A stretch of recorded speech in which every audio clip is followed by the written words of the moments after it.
بھٹی صاحب بات یہ ہے کہ ایک بات تو مصدق صاحب کی ٹھیک ہے کہ 24-25 سال میں نواز شریف صاحب کو کام کرنے نہیں دیا گیا, ان کو الیکشنز نہیں ملے, تو عوام کو فلیش آؤٹ کرنا چاہیے پولیٹیکل لیڈرشپ کو. اس پہ تو آپ کا اور میرا ایگریمنٹ ہے. اور آج میں آپ سے 2-3 چھوٹے کچھ بڑے سوالات کروں گا, لیکن اس سے پہلے نواز شریف صاحب نے جو بات کی آج, ایک اور بات سنوانے لگوں آپ کو. وہ بات تو ان کی صحیح تھی نا یار, وہ جو چاہے ہمارا سیاسی طور پہ نظریہ نہ بھی ملتا ہو میاں صاحب سے, آپ کا میرا یا آپ کا, لیکن جو ان کی بات صحیح ہے اس کو تو اپریشیٹ کرنا چاہیے. سروائن جی ذرا جنہوں نے بات کہی, اور پھر مصدق صاحب والی بات بھی بڑے وزن ہے کہ 24-25 سال میں ان کو کتنی دفعہ الیکشنز بھی ہیں ملے اور کتنی دفعہ چرائے گئے. سروائن جی. بھٹی صاحب, جو آئین سے ہٹے اس کا ہم نے نوٹس لیا, اس پاداش میں ہم پہ جھوٹے مقدمے بنے, ہم سے الیکشن چرایا گیا, ہم اتارا گیا, اس پہ غلط بات کیا ہے؟ بھائی جان, میرے پسندیدہ اینکر, میرے ایک پسندیدہ فلم کے ڈائریکٹر, آنے والے ڈرامے کے ڈائریکٹر, اور ہالی ووڈ کے نہ اس جنم میں بن سکنے والے ایکٹر, آپ اس وقت 3 خوبصورت لوگ, اور پلوشہ صاحبہ کی خوبصورتی کی وجہ سے میں مصدق ملک صاحب کو بھی خوبصورت کہہ رہا ہوں دل پہ پتھر رکھ کے, تو 3 خوبصورت لوگوں نے کہ ہوتے ہوئے میں نے کیا بولنا ہے کیا کرنا ہے. لیکن میرے بھائی, بنتی تو ہے لیکن 2-4 جملے بول لیتا ہوں, اب آیا ہوں تو کر ہی لوں, میں نے کہا میرا بھی دیہڑی لگ جائے. بات یہ ہے بیسیکلی کہ پہلا جو آپ کا پروگرام کا پہلا انٹرو اور حصہ ہے, اس میں تو مجھے بھی آج دکھ ہو رہا ہے کہ جلسے کی اجازت نہیں ہے, پاکستان تحریک انصاف کو جلوس نکال نہیں سکتے, ریلی پر کریک ڈاؤن ہے, ورکرز کنویکشن پر پرچے ہیں, کارنر میٹنگز پر مقدمے ہیں, ورچوئل جلسہ جب کرتے ہیں تو انٹرنیٹ سلو ہو جاتا ہے. تو لیکن یہ کیوں دن آیا؟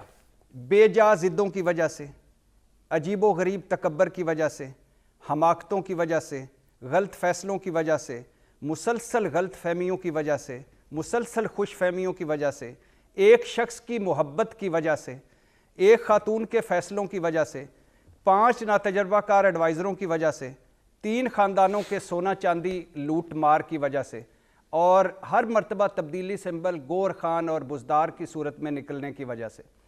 تو اور آج پاکستان تحریک انصاف اور عمران خان کے حق میں بات کرنا اگر سچی بھی ہو, جینون بھی ہو, ٹھیک بھی ہو, گناہ کیوں ہوا ہے اس میں؟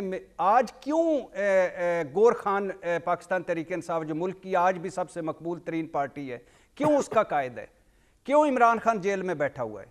کیوں یہ 9 مئی کیا؟ جب فوج پر حملہ کرو گے تو ظاہر ہے فوج جنگ لڑے گی, اب بھگتو. تو کیوں یہ سارا کچھ ہوا؟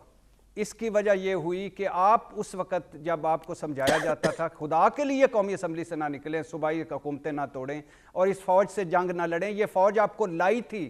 اگر آپ نے اس فوج نے آپ کو بھجوا دیا ہے تو تھوڑا سا صبر اور آرمی چیف بھی چینج ہو گئے تھے اس وقت تو بھٹی صاحب, نئے آرمی چیف سے کیا جھگڑا؟ لیکن آج وہاں پہنچے ہوئے, اور اب 101 چیزیں ہیں جو میں کہہ سکتا ہوں, مگر کہوں کس سے؟ کوئی سامنے بیٹھے ہی نہیں ہے جو میری بات کا جواب دے. تحریک انصاف کا یہ وقت آ گیا کہ سب سے بڑی جماعت اور کوئی آگے جواب دینے والا نہیں ہے, اور یہ 1 وے ٹریفک مصدق ملک صاحب چلائی جا رہے ہیں اور ان کی چلی جا رہی ہے. دوسری بات, میرے محبوب قائد میاں محمد نواز شریف جو ڈرائیونگ سیٹ پہ بیٹھے ہیں, مزے کی بات تو ایک یہ بھی ہے کہ جس کے پاس پلینگ فیلڈ ہے اس کے پاس جیتنے والی ٹیم نہیں ہے, جس کے پاس جیتنے والی ٹیم ہے اس کے پاس پلینگ فیلڈ نہیں ہے, جس کے پاس امیدوار ہے اس کے پاس ووٹر نہیں ہے, جس کے پاس ووٹر ہے اس کے پاس امیدوار نہیں ہے.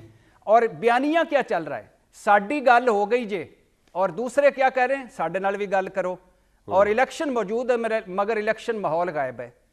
تو پہلی بات تو یہ کہ ڈرائیونگ سیٹ پہ میاں محمد نواز شریف صاحب بیٹھے ہیں, اور میاں محمد نواز شریف صاحب نے اپنی جو گاڑی اس کی کیسٹ ایک ہی لگائی ہوئی ہے, مجھے کیوں نکالا اور جب میں تھا خوشحال تھا. او بھائی اللہ کا نام لو, آپ کو تو یہ آپ جیسی قسمت کسی نے پائی نہیں ہے کہ کہاں تھے اور کہاں آ گئے, کس جگہ بیٹھے ہوئے, اور کتنا خوبصورت ماحول ہے. آپ کا سب سے بڑا جو سیاسی حریف ہے وہ جیل میں ہے, آپ کی سب سے بڑی سیاسی حریف پارٹی تر بتر ہو چکی ہے اور آپ اکیلے ہیں.